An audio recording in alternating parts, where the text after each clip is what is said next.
Well, you may have heard an interview just recently with Sonny Schlenger, who is what we call a flow master. And you don't know what a flow master is, but we're going to ask Sonny how you would describe that to someone if they asked you. Let's see. Well, I discovered that I was a flow master, back in the 90s when I was interviewed for a book called The Power of Flow. And people were being interviewed across the country who had demonstrated being able to live lives that were integrated externally and internally, that they were living who they were. And this was demonstrated through the amount of synchronicity in their lives. And at the time, that's what my life was all about and has continued to be about, which is those miraculous coincidences that occur that tell you that you're on the right path. And that is the way you want to live your life, so that you are authentic and you are living in integrity. Do you feel that people sometimes ignore just what happened to you? It's right there for them. If they just open their eyes, open their hearts, they can be there, but they never seem to get there. Yes, absolutely. I think the biggest obstacle is fear. When you're focused on what you're afraid might happen, or afraid of change, or the circumstances around you, and this is a good time to talk about that, being the new year. But if you're not open, if you're not mindful, you're going to miss all the hints that are coming from the universe about the direction in which you should be going. And the advice to help is there all the time. But you have to get past the fear just enough to see what you're being offered. And is that something that you can learn, or is it natural for people? Yes. I'm kind of self-taught, and it took me a very long time, longer than it needs to take. And that's why I wrote the book, which is, it's just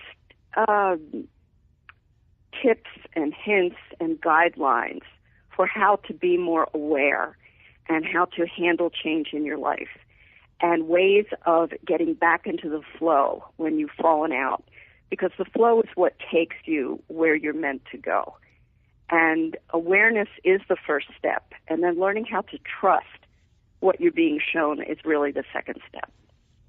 Well, in your book, I read something that really touched me. It's called The Meaning of Treasure. And you say, I was 4 years old the first time I remember finding treasure. I don't know if you have that in front of you and you'd like to read a little bit of it, but it was a wonderful, wonderful page. It's page 10.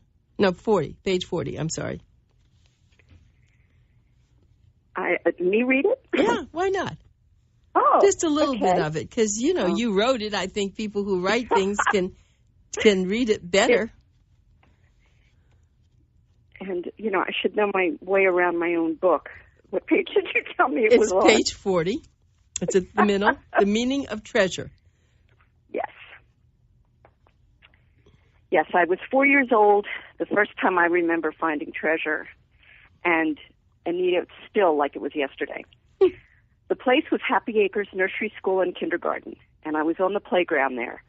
I had just eased down from the chain swing onto the sandy grass and was bending over to brush the particles off my anklet socks when I spied a small flash of color. I quickly knelt down and scooped a tiny, bright red bead from its hiding place. What a magnificent discovery. I smoothed out the sand around my feet and wondrously exposed more bits of brilliance. Slowly, I picked out the beads, carefully putting them into the pocket of my dress, while looking around to make sure that no one was watching me. I couldn't believe my luck. Someone had clearly lost a treasure trove, and I was the one to find it. There were dozens of dazzling colors, shiny yellows, blues, and shimmering shades of orange and purple and emerald green. It seemed like I was crouched there for hours, delicately excavating and examining each piece. It was only years later, in retrospect, that I realized that my treasure trove was most likely the remains of a broken bead necklace. The owner probably didn't realize that the elastic had snapped and spilled its contents onto the sand to be pounded into the ground by stampeding preschoolers. That moment of rapturous discovery was planted in my imagination forevermore as the essence of treasure. Now, you see, that's such an interesting concept. That, what do they say? Something's is someone else's treasure. Someone's trash is someone else's treasure. Right. And you saw this with a different look in your eye and in your heart. You saw this all as just brilliance that was waiting there for you. And it didn't even occur to you as a little kid what that even came from. You just thought, oh, my goodness, this was waiting for me. Yes. Do you still have the beads? Pardon? Do you still have them? Well, what I go on to say in the chapter is that they faded over time. I kept them in a paper bag. And as I got older, I saw them more as they truly were and realized I didn't need to keep the beads to have the memory of the treasure discovery. And that's the way I want people to look at the things they have collected. In my previous life, not so long ago, I was a professional organizer. And in helping people to decide what to save and what to pass on, I want to help them. I did help them to identify the essence of treasure, because sometimes all you need is a memory or a photograph to retain it. Other times, if things have retained their value and they're still looking good, if you still feel really good when you hold something or touch something or look at it, then maybe it's worth keeping. But that's a good touchstone, is to look at how does it make you feel today to have this around you. Okay, so I'm going to get some free advice, okay? You ready? Okay. So I have gotten cards from, I guess when I first got married, the second time for 40 years, from mostly my husband, a lot from my kids, from people, and I have boxes and boxes of them. If I had time, I'd go through every one of them, but I don't, and they just sit there, and we moved, and they came with us. What is my problem with this? I should just throw them all out, shouldn't I? I don't know. I mean, the simple answer is yes, you could, and you probably wouldn't miss anything. But being me, I would probably go through one box and see how I felt about what was in there. If you've forgotten the people who sent them to you, if it was just a card that said good wishes or whatever, most of them are like that, then you can get rid of them. Or you might want to pick a few out as souvenirs. But you're looking at the job, I think, as a huge one. And it's like, if you can't do it all and do it right, then you can't start. And that's the problem with a lot of organizing. But if you want to do it in small chunks, or even just that one small chunk to check out one box to see if you can safely chuck them all, I would make the time to do just that, because it is a wonderful trip down memory lane. Wow, that's good. I have never talked to anyone about this before. Well, we all have the same issues, and nobody talks about it, because even though professional organizing has been in existence since the 80s, people still feel shame about their organizational problems, and unless you're a certified, bona fide hoarder, you have the same problems as, the general masses. It's lack of time to do things the way you would like to do them. I guess I really don't know what I'd like to do with it when I'm thinking about it, because you're right. Most of the cards that are so important to me are from my husband, who sent me sometimes a card every day, something so beautiful. Oh. And I have them. And my husband's now 91. And maybe, I don't know what I should do with them. But I think what I would enjoy, and actually he keeps scrapbooks from when he was in college. I was just going to say, he does. He keeps, is my hobby. Oh, is it? And well, you'd love it him. It allows me to re-experience things that happened, to live them twice, actually, with some artistic flair. and save what is most meaningful and display it in a way that I can always go back to it. So there's different things you can do with the cards, but the main thing is to save the treasure. Save the treasure, right, as long as it is treasure, and as long as you've re-looked at it. That's the thing. Keeping them in boxes away is not as good. And it's funny, you sit in front of the television for 4 hours, where you could take the 4 hours and go through all this and have a very different feeling and a very different outcome. So I think I'm glad I talked to you about this. I don't usually have a lot of time to do that, but when we were looking at one of his scrapbooks the other day, it was mesmerizing. I loved every bit of it, and it's reliving, but yet, not going back so much, but just seeing, gee, I really did a lot of things, and look at this and look at that. And that's pretty healthy.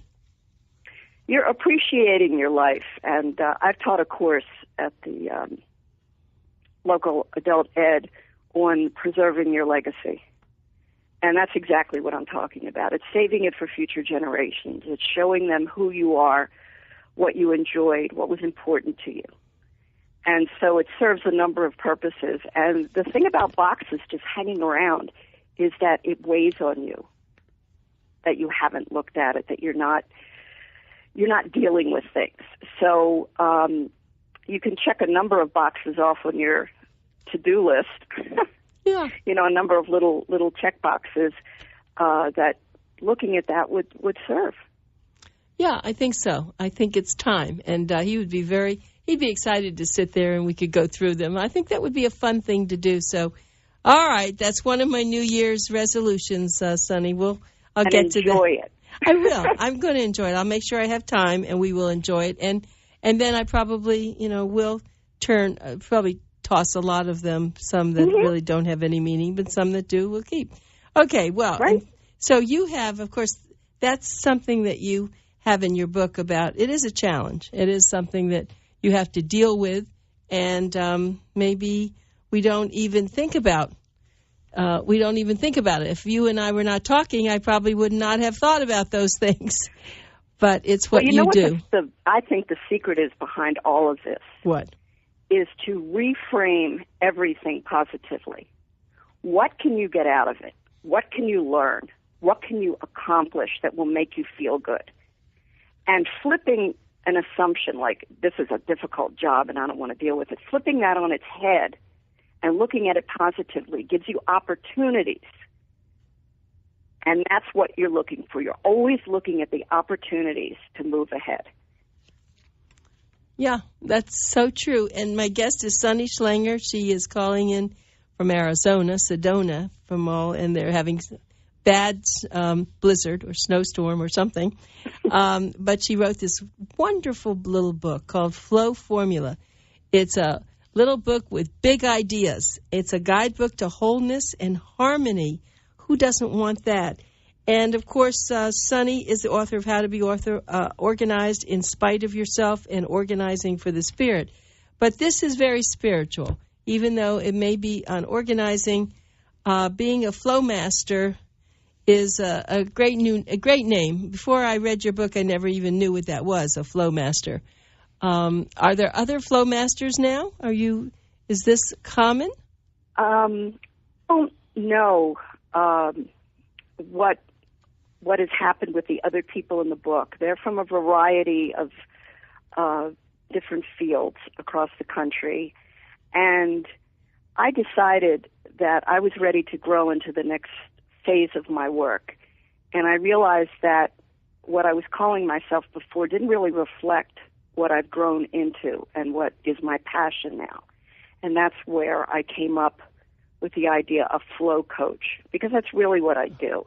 So I coach people into rediscovering their flow, what they're here to do, and how to manage their everyday life so that they're working in that direction, which covers a whole lot of areas.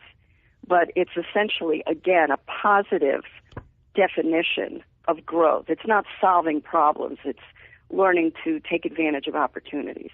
Because every moment of your life is a choice point. And how you make those choices determines how your life goes.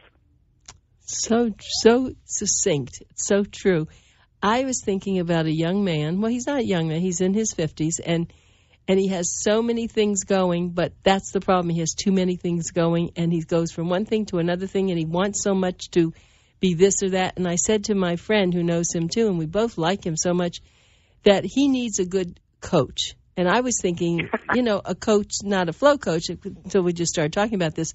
But, you have a lot of now coaches and a life coach. But I am going to definitely give him your name. I'll probably give him thank you. Your book. And maybe I'll loan him the book. I'm not giving it away. But I have too many notes in it. But I think that after talking with you, he's a perfect person because he has so many good things. He's positive, but he's confused because there's too many treasures, and he doesn't know how to prioritize which is the treasure he needs the best or wants the most. That's a good way of looking at it, and that's actually what I do. Is I love working with creative people. I love working with people who have exactly that sort of problem, because there's so many things they could do, so many things they love, and it really comes down to a kind of prioritization. But it's how you prioritize and how you fit it in to your own time management that is important. It's very much individual. And that's what I love about it, is that no two people are anything like each other. And you can actually do this over the phone because he lives here in South Florida. Absolutely. Yeah. Absolutely, because I just need to hear what's important to people, what moves them. And then I take them where they want to go. There's no pressure here. There's no, it's not my journey, it's theirs. But I've been on it, and I can be a really good guide, I think.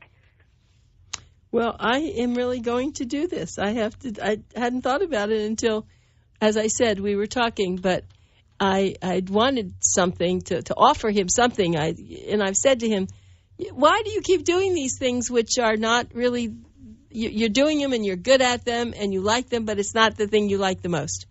But I'm not capable, of course, what you are. So I am going to do that, and we won't give his name on air, but we will, hopefully he will follow through with it.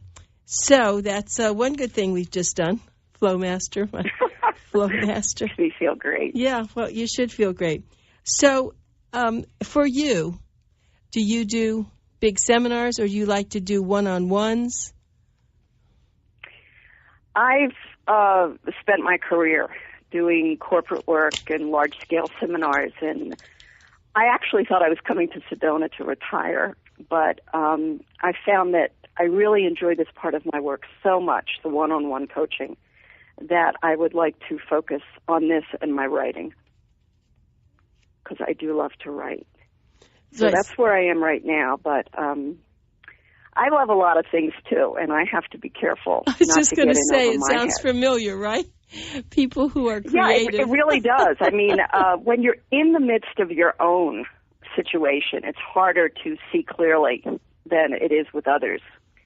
And so that's why I enjoy the coaching, because they say you teach what you most need to learn. That's very good. Yes, that's true. That definitely applies. Yeah, definitely. Let me give everyone your website, which is suncoach.com, and you can get Flow Formula by going there, or, of course, to Amazon.com. But it's called Flow Formula. I think everyone who reads the book, no matter what condition or where you are in your life, will get something from this that can change your life. I really, truly believe that, and it's some people will get more depending on, how anxious they are to make changes, and some people already have gotten in a good place, but there are lots of excellent chapters in this book, and you're dealing with someone who really has been around the block, as they say, doing this. And so you have to be very careful, because everyone can offer advice, but you have to really go with someone who's been practicing this, and I know you can get a lot of good references from her. I know that in your book, at the back of the book, it says so many people have said so many nice things about you. I think that Valerie Raquel, founder of Soul Living, said, I believe strongly in the importance of this work. Everything is connected, including the smallest details of our lives. Yes. You know, recently, when you go shopping and you see people working in the sales arena, and you have no idea who they are, what they're doing, what their family life is like, you know, why they're there. But the one thing you can do, and I've said, is just be nice. Be nice to the person, because you never know how much they need that. So true. There was a story that I once heard about a man who, and I thought he was in California walking on the Golden Gate Bridge, and I don't remember exactly now, but that he was quite forlorn. He was having a very, very bad time. He was very depressed, and I think he was really thinking of jumping over. And someone walked by him and with a big smile said, good morning, good afternoon, what it was, or whatever time of day, and it said, it's such a beautiful day, and he walked on. And there was an article I read about this famous doctor who told this story and said it was he who was the one who received that benefit, and it changed everything for him. Yes. Have you heard that? Yes. And I think what that is the gift of being seen. And a lot of people don't have that. They feel that their lives don't matter. And first, it's got to matter to you. And having someone recognize your worth can help you look at yourself differently. Well, and it goes both ways. You have to Yes. look at people the same way. You know, you have to help them. Absolutely. It's a two-way street, because we're all part of the same system. Yeah, it's all energy that we exchange with each other, and it's why we're here, I believe. Mm-hmm.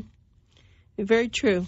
But I must say that to put it all so succinctly into your book, I mean, it's not a large book, but the power of the power of the chapters are amazing. I mean, you're very good at that, aren't you? Like, you organize people's lives, you can organize your thoughts.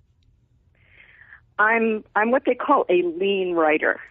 I'm not able to write with a lot of flounce and flurry and a lot of descriptive words. I just say what I'm thinking, which happens to be very direct. So if you like that style of writing, we get to the matter very quickly. You have this, and I think we may have talked about it before, but it's still amazing for me, where you call the values inventory. So you have to select. There's a lot of values. I don't know how many, but you tell people to select the 10 values that are most important to you now and circle them. And from those 10, highlight the top 5. And from those 5, pick just one to see what you most value today. And that was very important. Because so many are similar, but yet some are very opposed. I mean, where you have money there compared to, family or community, and then you have, I mean, where did you come up with these words? Well, I can't say that I invented this, but I added words over time that I'd seen people use as values. And the exercise itself is so incredibly powerful, because it's the process you go through to get to that top one. And most people are very frustrated at the end, in the sense that they wanted to pick more than one. And of course you do, because you value a number of things in your life. But to see what is number one at any particular time in your life gives you so much information to work off of. If that is the thing you most value at that particular time, then your activity should be reflecting that. And then if they're not, you get to see, why is there this dichotomy? Why am I not doing what I'm saying is important to me? And that gives you something to start with, to work with. I love this exercise. Right. I couldn't come up with one. With just one. I just couldn't. Yes, you can. You'd have to help come me. Up with one. I could. Yeah, I wouldn't. Oh, that's good. I wouldn't. Yes, I mean, even 10 was okay. 5 was tough, but 1, not possible. So you're telling me that somewhere in my mind there is one that I feel is the highest value of my life. Is that what you're saying? I don't like to use this analogy, but in order to get to that point, if someone were holding a gun to your head, yeah, and said you must pick one, what would you pick? What does it mean to you, and how does it feel to work with that? People who like a lot of things, who have a lot of values, they very much resist narrowing it down because they think, just like the person you were describing before, if I pick one, that excludes the others. Not really. It just lets you know what's currently sitting on top of the mountain. And so if I asked you, would you choose being organized? My top value currently is the same as it was when I wrote the book last year. It's integrity. Really? Everything in my life must be congruent. What I do must reflect the way I feel inside. Integrity isn't on the list. Really? Yeah, it's not here. That's really good. That is interesting. Right. It's not? No. Wow. Goes from really good feedback. Humor to independence to job tranquility. What other word would it be? Isn't that wonderful? So you chose something, but integrity is a great word. I left it off the list when I put it in the book. That is, thank you. Oh, wow. Now that says something. Maybe you didn't want anyone else to steal it. I didn't want anyone else to have my value. That's right. Oh, Sonny, it's just great. I'll have to do an addendum. Yeah, you have to. Well, Sonny, I love talking to you. I have to tell you, this is why we asked you to come back on again. But thank you. I'm going to go through the cards, and then I'm going to work hard on the values inventory. I won't use integrity, I hope you have a good time, and thank you so much, Anita. It's always fun to talk to you. Yeah, great, and stay out of the snow. I will. Okay, bye. Take care. Okay, Bye-bye. Bye.